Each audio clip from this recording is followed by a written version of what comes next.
Se você ainda não me conhece, muito prazer. Meu nome é Mariane Faz, eu sou nutricionista, sou fundadora da Amorim Nutrir, a primeira escola de empreendedorismo para nutricionistas.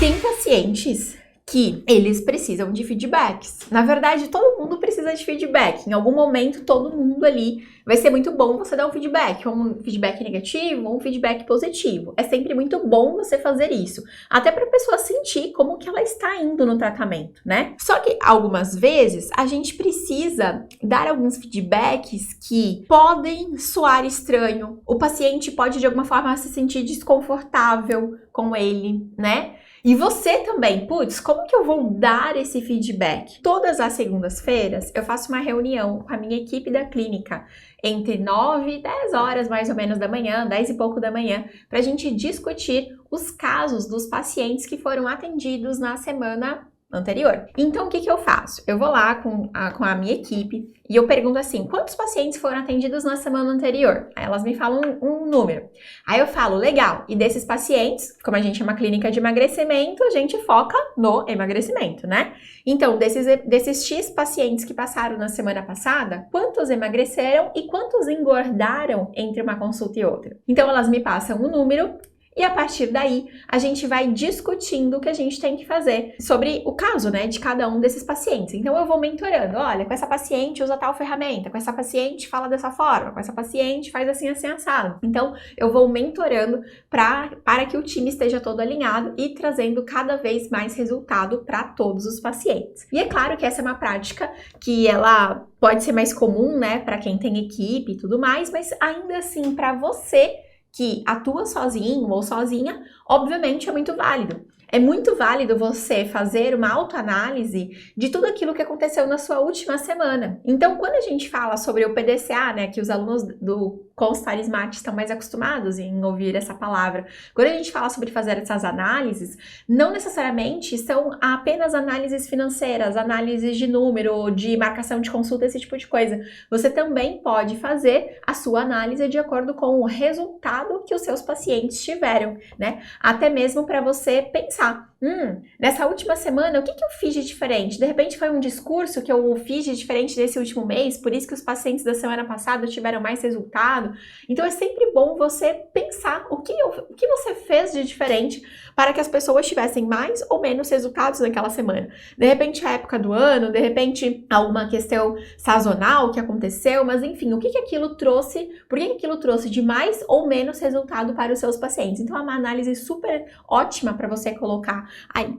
E quando você faz isso, você está prevenindo aqueles pacientes que podem acabar desistindo do seu tratamento. Então, você consegue meio que prever quem é que vai abandonar o tratamento, quem é que vai parar, quem é que está desmotivado. Então, você evita que isso aconteça, sabe? Por quê? Porque você analisando dessa forma, assim que a consulta aconteceu, né? Então, imagina, hoje é segunda, eu analisei os pacientes atendidos de segunda a sexta da semana passada. Então, quando a gente faz isso, eu estou ali agindo na hora, né? Quase na hora não, né? Mas eu estou agindo rápido ao problema que a pessoa trouxe. Então, é ali que eu vou, de repente, puxar um áudio e falar alguma coisa para a pessoa. É ali que a gente vai, de repente, dependendo do paciente, propor um novo cardápio, arrumar alguma prescrição que às vezes a gente não sentiu tão seguro com ela. Então, é nessa análise que a gente vai fazer sobre a semana passada, é que a gente acaba corrigindo e melhorando a nossa conduta. Por exemplo,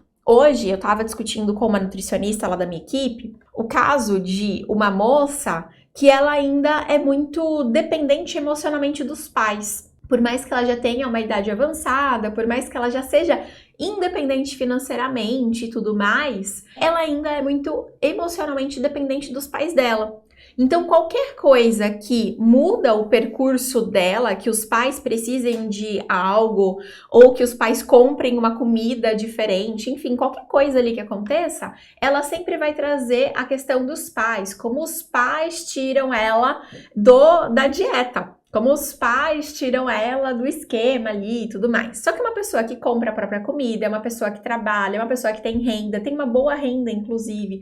Enfim, então ali tem um monte de questões que ela é uma pessoa independente, né? Só que tudo ela usa como desculpa essa questão dos pais. Então a gente tava ali arquitetando, né? A nutricionista me trouxe essa questão e eu falei assim, putz, é delicado? Porque como que você vai falar assim, meu amor, você não é mais criança? Muitas vezes a gente tem vontade de falar dessa forma, né? Mas a gente não pode falar dessa forma. Como que a gente pode fazer com que essa pessoa perceba que ela precisa desenvolver autorresponsabilidade, que é ela quem quer emagrecer, não são os pais dela que querem emagrecer, é ela. E que se ela for colocar ali tudo como desculpa, meu pai, minha mãe, meu pai comprou tal coisa, minha mãe fez isso, ela nunca vai chegar no resultado dela. Então, é algo que, tudo bem que a Nutri ali, no caso, não teve essa malícia ali, essa agilidade de puxar esse feedback na hora, mas eu já combinei com ela que ela vai entrar em contato com essa paciente e a gente vai ter ali com ela um discurso de autorresponsabilidade. Falar com ela na próxima consulta, trabalhar melhor essa questão com ela, então dar um feedback para ela. Nesse caso, é um feedback negativo. Mas como que a gente faz isso então, né? Então, por exemplo, quando você vai começar um feedback, você nunca pode falar, me falaram, sabe? Tipo, meio que terceirizar o feedback. Isso nunca você pode fazer. Tá anotando aí, Nutri? Anota, hein? Anota, que você vai usar isso daqui em consulta, em várias consultas, hein? Então, quando você vai dar um feedback pro paciente, você nunca pode meio que terceirizar. Ai, me falaram, ai, que será que não tá? Não, fale firme, fale firme. Se essa é a sua opinião, se você ali meio que já traçou de acordo com vários inputs que esse paciente trouxe, se você já meio que falou, poxa, eu preciso falar isso pra ela, porque isso é o que tá impedindo a pessoa de crescer. Vai lá e fale como você. Porque se você terceiriza, se você fala de uma outra forma, meio que fica parecendo que é fofoca, sabe?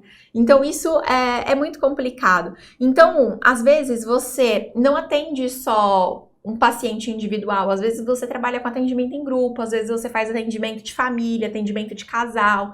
Então, assim, quando você vai fazer esse feedback, nunca coloque como se fosse uma outra pessoa que falou, sabe? Toma muito cuidado. É seu, o feedback é seu, é você quem quer falar isso para aquela pessoa. Outra coisa que é muito importante, é que os meus alunos do consultório Smart, eles sabem muito bem, é que a gente sempre precisa adaptar a nossa comunicação para o perfil DISC daquele paciente. Então, o DISC são 4 perfis comportamentais meio que dominantes, né? Predominantes em uma pessoa. Então, tem o dominante, o influente, o estável e o cauteloso. São os 4 perfis comportamentais. E aí, quando a gente vai falar com uma pessoa, a gente tem que lembrar daquele perfil comportamental dela. Tem gente que vai se ofender mais, então você precisa ter mais cautela na sua fala. Tem gente que odeia ficar ali rodeando, prefere um assunto mais direto. Ó, me fala aí, tal, tô errando, não tô errando. Tem gente que é mais assim. Então, é muito importante você saber com quem você tá falando, saber o perfil comportamental daquela pessoa, né? Pra você poder dar o feedback no tom que ela gosta de ouvir, com as palavras que ela gosta de ouvir, na velocidade que ela gosta de ouvir. Tem gente que vai preferir algo mais devagar, né? Tem gente que vai querer que você não rodeie, que você fale em 30 segundos falou tudo. Então, isso é importante também. Tem gente que vai se ofender mais, tem gente que não vai se ofender de forma alguma. Mas aqui, eu acredito que isso reforça muito a tua autoridade, sabe? Aqui, a gente, de fato, precisa focar na solução para o cliente. E você tem que agir de forma... Você é autoridade ali. Lembra que a pessoa veio buscar o seu trabalho para dar soluções para os problemas dela. E se você ficar fugindo, se você ficar muito omissa ao que ela tá fazendo de errado, isso não tá ajudando o seu cliente. Então, não tenha vergonha em dar feedbacks. Não tenha vergonha de fazer as correções que precisam ser feitas. Não tenha vergonha de falar o que precisa ser falado. Porque se você não estiver fazendo tudo isso, você está sendo conivente com a falta de resultado do teu paciente. Se você está enxergando uma solução e você não está falando porque tem vergonha, porque acha que vai ofender, por qualquer coisa desse tipo, você está sendo conivente com a falta de resultado da pessoa. Então, você não pode deixar isso acontecer. Você tem que ajudar o seu paciente em todos os níveis a chegar na meta que ele mesmo te pediu para você ajudar. É claro que com educação, né, usando as palavras certas, igual eu tô falando, adaptando ao o perfil comportamental da pessoa, mas faça o que tem que ser feito, tá? Fale tudo que precisa ser falado, porque só assim o paciente vai ter os resultados que precisam, né, ser trabalhados ali em consulta.